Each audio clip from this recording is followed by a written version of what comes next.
জামাই ষষ্ঠীর বাঙালি আয়োজন ছেড়ে এরকম আয়োজন কি দেখা যায়? খুব সুন্দর দুটো গিফট আমার খুব পছন্দ হয়েছে। এখন এইগুলো মানে ব্রেসলেট পলা যেটা আর কি, এইগুলো এখন উঠেছে। এই দেখো গো, আমি চয়েস করে নিয়েছি আর ডিজাইনটা দেখো ভালো লেগেছে কিনা। মা কিন্তু এটা আগে দেখেনি আর এই ফার্স্ট টাইম পড়ছে, মানে মাকে দেখিয়ে আর কি নেওয়া হয়নি ডিজাইনটা। বলো কেমন লাগছে? সুন্দর হয়েছে, বেশ সুন্দর।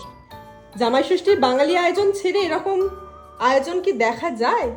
কিন্তু এবারের জামাই ষষ্ঠীতে শুধুমাত্র ভাত, মাংসের ঝোল, রাইস, চিলি চিকেন এইটুকুনি রয়েছে দুপুরের খাবারে। কথা ছিল আজকে বেরোবো, ভাত আর নর্মাল পাতলা মাংসের ঝোল হবে, কিন্তু জামাইয়ের দাবি হচ্ছে ফ্রাইড রাইস চিলি চিকেন করতে হবে। মাংসের ঝোল দিয়ে ভাত, তাও আবার জামাই ষষ্ঠীতে এবার হয় নাকি, তাই তো মা? আর মা ঘেবে নিয়ে শেষ। অনেক পদ একসাথে হলে সেই খাওয়াও যায় না, এই বেস্ট। আর সেই বাইরে থেকে অর্ডার দিয়ে দিলেই হতো, খাবো এইটুখানি, কিন্তু তামঝাম হলো আর কি। যাই হোক, আজকে তো নিজের দিকে তাকানোর সময় পাচ্ছি না, সকাল থেকে উঠে সময় যে কিভাবে বেরিয়ে যাচ্ছে, প্যাকিং বাকি, তারপর ওদিকে ডিসপ্যাচের সমস্ত কাজ মিটিয়ে বেরোনো, কারণ কোথাও এতদিনের জন্য প্রায় 10 দিনের জন্য বেড়াতে যাওয়া মানে বিজনেসের দিকটা সবটা ম্যানেজ করে রেখে যাওয়া, তারপর বাকিটা ওভার দ্য ফোন কলস যেভাবে ম্যানেজ করা হয়, তো সবটা করতে গিয়ে আমার মানে একদম গলদঘর্ম অবস্থা হয়েছে। এতক্ষণ পর 3টের সময় খেতে বসেছি, বেশ ভালো লাগছে খেতে, গরম গরম। আমি তো আর ভাত মাংসের জন্য নিইনি, ফ্রাইড রাইস চিলি চিকেনই বেস্ট।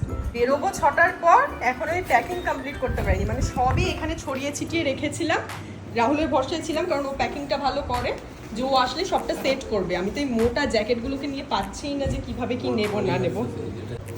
এই বালিশটা সেই কোথা থেকে আমি বের করেছি, কত যুগ আগের, সুন্দর না এটা বেশ।